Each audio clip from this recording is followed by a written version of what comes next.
चला तर मग तुम्हाला खेकड्याची भाजीची रेसिपी सांगते.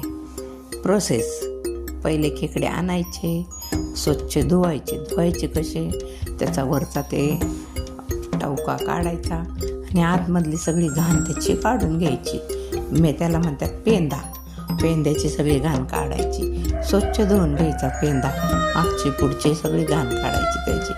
छान असं म्हणजे पुढचे ते तोंडाची घाण म्हणजे सगळी ती माशाची काढतो अशी सगळी मागचे पुढचे टवके सगळे काढून घ्यायचे.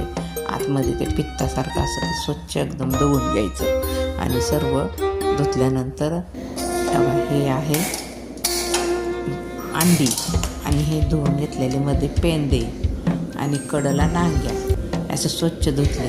आता कढईमध्ये फोडणीला टाकायचे.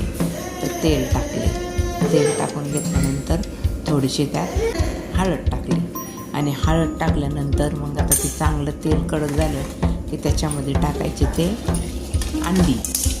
ते अंडी छान अशी फेटून घ्यायची तेलात. अंडी चांगली फेटून घेतली की मग त्याच्यामध्ये टाकायचे खेकडे चांगले हलवायचे. हलवून मीठ टाकायचं मीठ हळद टाकून चांगले करून पाणी गरम होतं वाफलाय ठेवायचे. तोपर्यंत मी इकडे काढले का वाटण, खोबरं लसूण आलं ह्याचं वाटण काढून घेतलं आणि तेल तापाय ठेवलं. त्याच्यामध्ये कांदा मसाला, हळद, लाल मिरची पावडर, धना पावडर सगळे टाकले आणि ते चांगलं छान असं परतून घेतलं.